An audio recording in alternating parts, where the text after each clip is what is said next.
ఒక మెమరాండం సమర్పించాలని ఆదేశించడం జరిగింది. దానిలో భాగంగా బాపట్ల జిల్లాకు సంబంధించి జిల్లా అధ్యక్షుడిగా నేను, నాతో పాటు బాపట్ల నియోజకవర్గ ఇన్ఛార్జి మాజీ ఉపసభాపతి కోన రఘుపతి గారు, అలాగే అద్దంకి నియోజకవర్గ ఇన్ఛార్జ్ పెద్దలు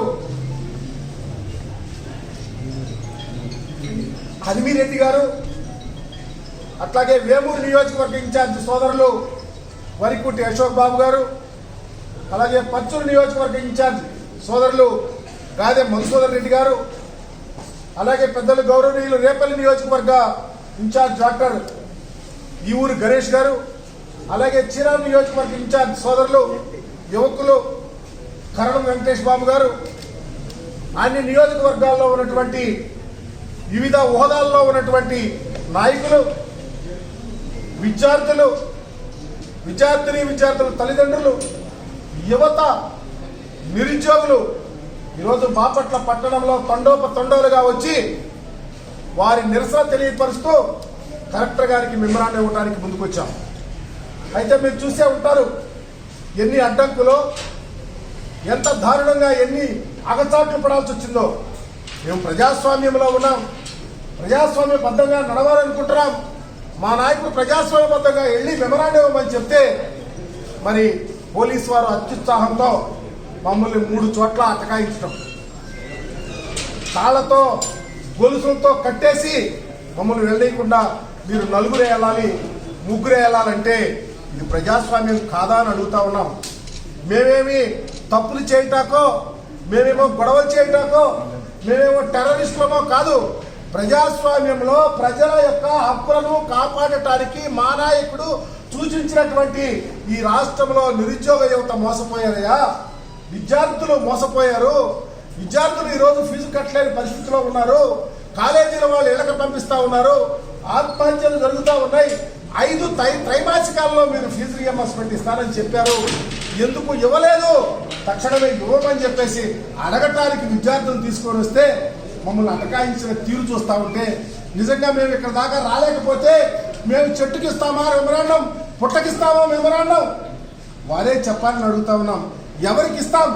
మేము వచ్చి కలెక్టర్ గారికి ఇచ్చి ఈరోజు ఇచ్చామంటే నిజంగా మరి పోలీసు వారికి ఎలాంటి ఆజ్ఞలు ఉండగా కానీ ఇక్కడ జిల్లాలో పోలీసు వారు ముందు మమ్మల్ని అటకాయించిన సపోర్ట్ చేసుకుంటా వచ్చారు. ఎందుకంటే ఇది ప్రజాస్వామ్యం, అందరం కలిసి వెళ్ళాలా. ప్రభుత్వాలు ఈరోజు ఉంటాయి, రేపుండా ఇంకోళ్ళు వస్తారు, మేము మళ్ళీ అధికారంలోకి వస్తాం, మా నాయకుడు ముఖ్యమంత్రిగా మళ్ళా వస్తాడు. కాబట్టి అందరం కలిసి నడవాల్సిన పరిస్థితులను గమనించమని కూడా ఈ ద్వారా తెలియపరుస్తా ఉన్నాం. ఇకపోతే ఈరోజు మెమరాండంలోని అంశం మొదటిది ఫీజు రీయింబర్స్మెంట్ సంబంధించి 5 త్రైమాసికాల్లో ఇవ్వాల్సినటువంటి డబ్బులు తక్షణమే రిలీజ్ చేయండి. అలాగే మీరు ఇచ్చిన హామీల అమ్మఒడి, అలాగే వసతి దీవెన, విద్యా దీవెన అనేది తక్షణమే పిల్లలు, పేద పిల్లలు, బడుగు బలహీన వర్గాలు, రైతులు, ఉన్నత కులాల్లో పేదవారు, ఎస్సీ ఎస్టీ బీసీ మైనారిటీ పిల్లలు ఇక చాట్లు పెడతా ఉన్నారు. తక్షణమే చంద్రబాబు నాయుడు గారు స్పందించి విడుదల చేయమని. అయ్యా మీరు ఎన్నికలప్పుడు ఇచ్చారు, ఎన్ని అబద్ధ హామీలు ఇచ్చారో. మేము ఎన్నికల్లో ఓడిపోయాం, మేమేం బాధపట్టాలా, భయపట్టాలా? మీరు ఎన్ని కుట్రలు కుతంత్రాలు చేసి ఎన్ని మరి అగచాట్లు ఏర్పాటు చేసినా మేము తట్టుకుంటానే ఉన్నాం. కానీ మీరు ఎన్నికలప్పుడు నిరుద్యోగ యువతకు 3,000 రూపాయలు డబ్బులు ఇస్తారని చెప్పారు. ఎందుకు మర్చిపోయారు? యువత ఈరోజు అల్లో లక్షణ అంటా ఉన్నారు. తక్షణమే 3,000 రూపాయలు నిరుద్యోగ భృతి ప్రతి ఇంటిలో ఉన్న పేదవారికి ఇవ్వండి, తక్షణమే నిరుద్యోగ భృతి ఇవ్వండి అని 2వ మెమరాండంలో పొందుపరచడం జరిగింది. అలాగే 3వది అతి ముఖ్యమైనది, ఆయా రాష్ట్రంలో డాక్టర్ రాజశేఖర రెడ్డి గారి మెడికల్ కాలేజీలు పెడితే, ఈరోజు ఆరోగ్యశ్రీ పెడితే ఎంతో మంది పేదవాళ్ళు గుండె మీద చేసుకొని నిబ్బరంగా హాస్పిటల్కి వెళ్ళి మేము బ్రతుకుతా ఉన్నామంటే డాక్టర్ రాజశేఖర రెడ్డి గారు పెట్టి ఆరోగ్యశ్రీ. అదే జగన్మోహన్ రెడ్డి గారు కొనసాగించే ఆరోగ్యశ్రీలో అనేక రోగాలు, 3,000 పైగా రోగాలు పెట్టి ఈ రాష్ట్రంలో పేద ప్రజల యొక్క గుండె చప్పుడులాగా నిలిస్తే 17 మెడికల్ కాలేజీలు జగన్మోహన్ రెడ్డి గారు పెడితే ఈరోజు మెడికల్ కాలేజీలు ఏమైపోయినాయి? బాపట్లలో మా కోన రఘుపతి గారు పట్టుబట్టి తెచ్చిన మెడికల్ కాలేజీ మా జిల్లా కాలేజీ ఏమైంది? మెడికల్ కాలేజీలో మీరు ఈరోజు ప్రైవేట్ పనులు చేస్తా ఉన్నారే, తక్షణమే మెడికల్ కాలేజీల ప్రైవేటు పరాన్ని ఆపాలని కూడా డిమాండ్ చేస్తా ఉన్నాం. ఇది ఈ రాష్ట్ర చరిత్రలో ఒక మాయని మచ్చ. మీరు హాస్పిటల్ పెట్టాలా, పేదవారికి ఆదుకోవాలా, ప్రభుత్వం భరాయించాలా, అది డాక్టర్ రాజశేఖర రెడ్డి గారు చూపించింది, జగన్మోహన్ రెడ్డి గారు కొనసాగించింది. ఎందుకు తులాలు కాలిస్తారని కూడా అడుగుతా ఉన్నాను.